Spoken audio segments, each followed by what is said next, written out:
Hello guys, welcome to my channel Code Eaters channel में आप सबका स्वागत है। अब हम लोग जो बात करने जा रहे हैं वो है एप्लीकेशंस ऑफ ब्लॉकचेन की। तो आइए शुरू करते हैं। एप्लीकेशंस ऑफ ब्लॉकचेन की अगर मैं बात करूं तो कई सारी एप्लीकेशंस है ब्लॉकचेन की, बट मैं कुछ पर्टिकुलर एप्लीकेशंस के बारे में ही बात करूंगा। जैसे कि प्रोडक्ट ट्रैकिंग के बारे में, स्मार्ट कॉन्ट्रैक्ट्स के बारे में, हेल्थ केयर सिस्टम के बारे में, इंटरनेशनल वायर ट्रांसफर के बारे में। तो चलिए शुरू करते हैं प्रोडक्ट ट्रैकिंग से। मानते हैं कि लेट से आप किसी शॉप से कोई पर्टिकुलर सामान लाते हैं। लेट से आप कॉफ़ी लेने जाते हैं और कॉफ़ी आप अपने घर पे ले आते हैं। बट जो कॉफ़ी उस पैकेट में है, क्या आपको पता है कि वो ओरिजिनल कॉफ़ी है कि नहीं? हो सकता है कि वो कॉफ़ी ओरिजिनल ना हो के वो ब्रांड का नाम तो हो, मतलब पैकेट का नाम हो। आपने शायद सुना भी होगा, कई बार न्यूज़पेपर में निकलता है कि फेक प्रोडक्ट्स पकड़ाए गए। और हमें भी कहीं ना कहीं डर रहता है कि जो सामान हम ले रहे हैं वो एक्चुअली में ओरिजिनल है कि नहीं है।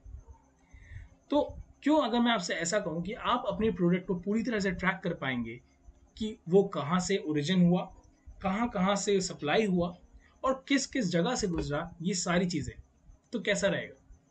तो चलिए बात करते हैं डेनमार्क की। डेनमार्क ने एक सुपरमार्केट ने ब्लॉकचेन को इम्प्लीमेंट किया हुआ है, जहाँ पे हर एक प्रोडक्ट के ऊपर आप देख सकते हैं एक बार कोड होता है, एक क्यूआर कोड होता है। इस क्यूआर कोड को आप अपने फ़ोन से स्कैन कर सकते हैं और जैसे ही आप उसको स्कैन करेंगे उस प्रोडक्ट से रिलेटेड आपको सारी डिटेल्स आपकी स्क्रीन पे आ जाएंगी। जैसे कि इसमें लिखा हुआ है, नेम हो गया, प्रोसेसिंग हो गया, इसी तरह की कई सारी डिटेल्स आपके सामने आ जाएंगी। जैसे कि हाँ, और आपकी क्वालिटी चेक हुआ है कि नहीं, और जो मैंने आपको बताया कि सप्लायर्स के बारे में और कौन कौन सी जगह से होकर गुजरा है, इन सारी चीज़ों के बारे में आपको डिटेल इन्फॉर्मेशन होगी। तो इससे क्या होगा कि आपको फिर कोई कभी भी फेक प्रोडक्ट नहीं बेच पाएगा। स्मार्ट कॉन्ट्रैक्ट, पहले हम लोग ये समझ लेते हैं कि बेसिकली स्मार्ट कॉन्ट्रैक्ट है क्या। तो एक सरल भाषा में बताऊं तो स्मार्ट कॉन्ट्रैक्ट एक प्रोग्राम होता है, जैसे हम लोग का सी लैंग्वेज में, पाइथन लैंग्वेज में, जावा लैंग्वेज में प्रोग्राम होता है। ठीक उसी तरह से स्मार्ट कॉन्ट्रैक्ट का भी अपना एक प्रोग्राम होता है जो कि इथेरियम की ब्लॉकचेन पर रन करता है। अब ये इथेरियम की ब्लॉकचेन क्या है, ये सब चीज़ें हम लोग डिटेल में आने वाले मॉड्यूल्स में पढ़ेंगे, और स्मार्ट कॉन्ट्रैक्ट के बारे में भी हम लोग डिटेल में आने वाले वीडियो से पढ़ेंगे। बट अभी के लिए इसकी एप्लीकेशन को समझने के लिए बस इतना समझ लीजिए कि ये एक प्रोग्राम होता है। अब इसको एक एग्जाम्पल के थ्रू समझते हैं। मान लेते हैं कि कोई एक सप्लायर है ए, जो कि फ्रूट्स की डिलीवरी करता है, और ये फ्रूट्स डिलीवरी करता है एक पर्सन बी को, जिसकी अपनी खुद की एक शॉप है। अब ए की एक रिस्पॉन्सिबिलिटी बनती है, क्योंकि ए और बी के बीच में बहुत ज़्यादा डिस्टेंस है, तो ए को ये ध्यान रखना होता है कि ये जो एप्पल्स या फिर जो फ्रूट्स बी तक पहुंच रहे हैं वो सही सिचुएशन में पहुंचे, जिसके लिए ए को ये जो कंटेनर है इसका टेम्परेचर मेंटेन करना होता है, ताकि फ्रूट जो है हमारे वो खराब ना हो। अब जैसे ही ए बी को डिलीवरी कर देता है फ्रूट्स की, तो बी की अब रिस्पॉन्सिबिलिटी होती है कि वो ए को पैसे दे।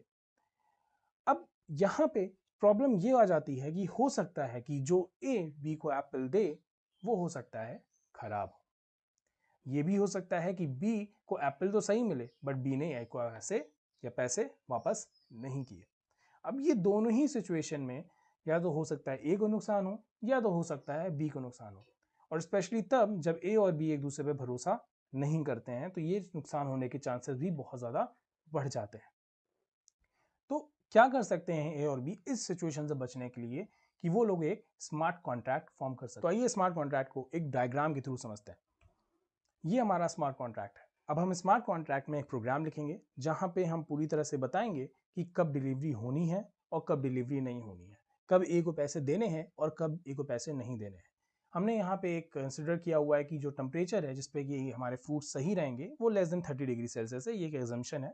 और हम लोग कंटेनर का, जो ये हमारा कंटेनर है, इसका टेम्परेचर हम लोग एक IoT करके डिवाइस होती है, आप लोग इंटरनेट पर सर्च कर सकते हैं, उसके थ्रू ही हम टेम्परेचर को चेक करेंगे कि बेसिकली टेम्परेचर मेंटेन है कि नहीं है।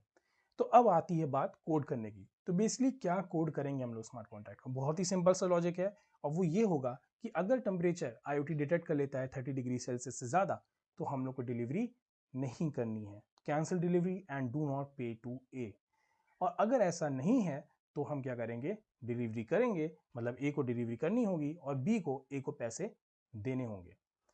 अब इसमें एक सबसे इंपॉर्टेंट चीज़ है, कुछ लोग ये सोचेंगे कि अगर ऐसी बात है तो हो सकता है ए मना कर दे या बी मना कर दे। नहीं, ऐसा नहीं हो सकता, क्योंकि जैसे कि ब्लॉकचेन की आपने अगर पिछली वीडियो देखी है, तो ब्लॉकचेन की एक कैरेक्टरिस्टिक होती है, वो ये है कि ब्लॉकचेन इम्यूटेबल होते हैं। तो इम्यूटेबल होने की वजह से एक बार जो प्रोग्राम हमारी ब्लॉकचेन पे लिखा गया है, हमारे ब्लॉक पे लिखा दिया गया, अब उसे कोई भी मिटा नहीं सकता, तो वो प्रोग्राम एग्जीक्यूट होके ही रहेगा। तो अब ऐसा भी नहीं है कि बी पैसा देने से मना कर सकता है, क्योंकि जैसे ही ये चीज़ सही होगी, जैसे ही ये चीज़ मान ली जाएगी, वैसे ही क्या करेगा स्मार्ट कॉन्ट्रैक्ट बी के अकाउंट से या फिर बी की ब्लॉकचेन से वो पैसे फेच करके तुरंत ए को ट्रांसफर कर देगा और बी उसे रोक भी नहीं पाएगा। और ए भी यहाँ पे ज़बरदस्ती डिलीवरी नहीं कर पाएगा, क्योंकि स्मार्ट कॉन्ट्रैक्ट ने मना कर दिया है कि अब ये डिलीवरी नहीं पॉसिबल है। तो आप समझ सकते हैं ये कितना बढ़िया एप्लीकेशन है। हमें पहले क्या होता था, कोर्ट्स का सहारा लेना होता था, कि कोई प्रॉब्लम होती थी तो हमें कोर्ट जाना पड़ता था और फिर कोर्ट एक सेंट्रलाइज्ड बॉडी उसको डिसाइड करती थी कि क्या होगा क्या नहीं होगा। मगर ये स्मार्ट कॉन्ट्रैक्ट में बिल्कुल भी ऐसा नहीं है। ये स्मार्ट कॉन्ट्रैक्ट अपने से ऑपरेट करेगा, बस हमें एक बार एक प्रोग्राम लिखना है और वो प्रोग्राम एग्जीक्यूट होके ही रहेगा, क्योंकि ब्लॉकचेन की प्रॉपर्टी की वजह से। और अगर अभी भी आपको थोड़ी बहुत दिक्कत आ रही है स्मार्ट कॉन्ट्रैक्ट समझने की, तो बिल्कुल भी परेशान होने की बात नहीं है। आने वाले मॉड्यूल्स में जब मैं स्मार्ट कॉन्ट्रैक्ट को और डिटेल में बताऊंगा, तो आपको ये पूरी तरह से और अच्छे से क्लियर हो जाएगा। बस इतना समझ लीजिए अभी के लिए कि एक प्रोग्राम है जिसमें हमने एक इफ एल्स की कंडीशन लिखी हुई है। International wire transfer. तो इंटरनेशनल वायर ट्रांसफर का मतलब समझने के लिए पहले हमें समझना होगा कि हमारा इस समय का बैंकिंग सिस्टम कैसे वर्क करता है। क्योंकि अगर हमें किसी कंट्री में, जैसे मान लीजिए कि इंडिया में है और हमें यूएसए में पैसे भिजवाने हैं, तो हमें वहाँ पे इंटरनेशनल वायर ट्रांसफर का यूज़ करना होता है। तो मान लीजिए हमें यूएसए में अगर पैसे भिजवाने हैं, तो पहले हम अपने सेंडर बैंक के पास जाते हैं। अब ये सेंडर बैंक क्या करता है, ये पैसा डायरेक्टली रिसीवर बैंक को नहीं देता, ये पैसा देता है एक कोरस्पॉन्डेंट बैंक को। क्योंकि ये एक इंटरनेशनल ट्रांजैक्शन है, कोई ब्लैक मनी वाली बात ना हो या फिर कोई मनी लॉन्ड्रिंग जैसी चीज़ ना हो, तो इसलिए सारे बैंक को कई सारी फॉर्मेलिटीज से होके गुजरना होता है, कई सारा पेपर वर्क होता है और ये सारी चीज़ें चेक होती हैं। इसलिए ये सेंडर डायरेक्टली रिसीवर बैंक को नहीं, पहले कुछ कॉरेस्पॉन्डेंट बैंक्स को यहाँ पे पैसे देता है, फिर ये कॉरेस्पॉन्डेंट बैंक्स क्या है, इसको देते हैं हमारे रिसीवर बैंक को। तो आप इस प्रोसेस में एक चीज़ तो देख ही रहे होंगे कि इसमें कई सारे बैंक्स इन्वॉल्व हैं। कॉरेस्पॉन्डेंट बैंक एक भी हो सकता है, कई ज़्यादा भी हो सकते हैं। तो इसी वजह से इसमें कई सारे बैंक्स इन्वॉल्व हो जाते हैं, और क्योंकि इसमें कई सारे बैंक्स इन्वॉल्व हो जाते हैं, तो बहुत ज़्यादा टाइम टेकिंग हो जाता है ये प्रोसेस। और अगर इसमें से मान लीजिए कोई बैंक स्लो है, तो आप समझ ही सकते हैं कि क्या होगा, तब तो ये प्रोसेस और भी बढ़ जाएगा।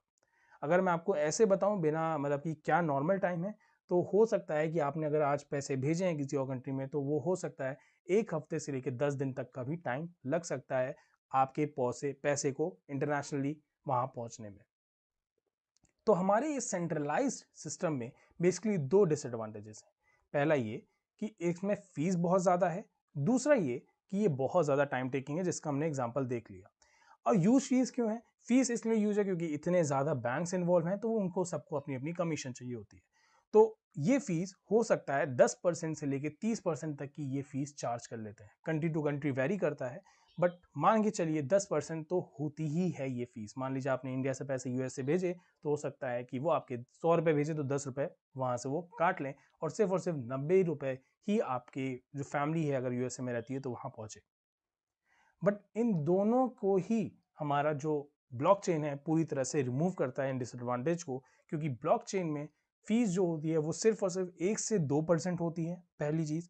और दूसरी चीज़, वो बहुत ही कम टाइम टेकिंग होता है। जैसे अगर आप इंडिया में रहते हैं और आप यूपीआई पेमेंट करते हैं, तो with in a second, with in a minute he payment आपके जो कोरस्पॉन्डिंग मतलब जो परसेंट है उसके पास तुरंत पहुंच जाती है।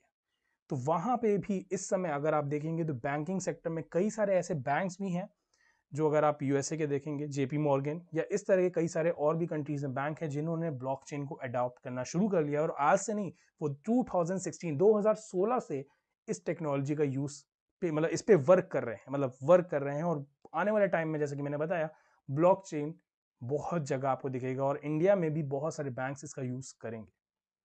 तो आइए देखते हैं हेल्थ केयर सिस्टम में हमारे लिए ब्लॉकचेन कैसे हेल्प कर सकता है। तो मान लेते हैं एक सिटी ए है और एक सिटी बी है, जहाँ पे उनके अपने अपने हॉस्पिटल्स हैं। और जो सिटी ए का हॉस्पिटल है वो अपना सारा डेटा अपने डेटाबेस में स्टोर करता है, और सिटी बी का जो हॉस्पिटल है वो अपना सारा डेटा अपने डेटाबेस में स्टोर करता है। वहाँ पे एक पर्सन, हमारे जो सिटी ए है वहाँ पे एक पर्सन रहता है एक्स, और वहाँ पे जब भी उसको कोई भी प्रॉब्लम होती है तो वो कहाँ जाता है? सिटी ए के हॉस्पिटल में जाता है। और यही होता है, हम जहाँ पे रहते हैं, हम जब भी कोई प्रॉब्लम होती है तो ज़्यादातर हम अपने नियर बाय हॉस्पिटल में ही जाते हैं। तो जो भी एक्स से रिलेटेड मेडिकल हिस्ट्री है वो कहाँ पे स्टोर है? वो सिटी ए के डेटाबेस में स्टोर है। अब किसी कारणवश मान लेते हैं कि हमारे एक्स को जाना पड़ता है कहाँ पे? सिटी बी में। अब वहां जाने के बाद होता क्या है कि हमारे जो एक्स है उसको कोई मेडिकल इमरजेंसी आ जाती है। अब इस मेडिकल इमरजेंसी के चलते क्या होता है कि सिटी बी को कई सारे पहले तो टेस्ट करवाने पड़ते हैं, ये चेक करने के लिए, ये डायग्नोस करने के लिए कि बेसिकली हमारे एक्स को प्रॉब्लम क्या है। क्योंकि एक्स का जितना भी डेटा है, जो भी मेडिकल हिस्ट्री है, वो हमारे सिटी ए के डेटाबेस में है, तो सिटी बी को एक्स के बारे में इस समय कुछ भी नहीं पता। तो इन्हें कई सारी रिपोर्ट्स निकालनी पड़ती हैं, जो कि काफी ज्यादा टाइम कंज्यूमिंग होता है, जिसकी वजह से हो सकता है कि एक्स को एडमिट करने में देरी हो और उसकी रिकवरी भी देर में हो। तो इसका सॉल्यूशन क्या है? तो सॉल्यूशन ये है कि ए अगर अपनी एक ब्लॉकचेन मेंटेन करता है, जहां पे वो अपनी सारी मेडिकल हिस्ट्री या जो भी उसको मेडिकल दिक्कतें आती हैं, वो अपने अगर एक ब्लॉक में स्टोर करता, तो ये हो सकता था कि सिटी बी का भी जो जो डॉक्टर्स हैं, जो सिटी बी के डॉक्टर्स हैं, वो भी इस डेटा को एक्सेस कर पाते और जल्दी से पता कर पाते कि बेसिकली एक्स को प्रॉब्लम क्या है। अच्छा, इसको बिल्कुल भी सेंट्रलाइज डेटाबेस से कंफ्यूज मत करिएगा कि ये कोई सेंट्रलाइज जगह नहीं है। ये इस तरह से है कि ये एक्स की अपनी एक ब्लॉकचेन है, जो उसका अपना एक ब्लॉक है जो उसने क्रिएट किया है, जिसमें उसने परमिशन दी हुई है ए को डेटा राइट करने की और परमिशन दी है बी को डेटा रीड करने की। और अब है होमवर्क टाइम।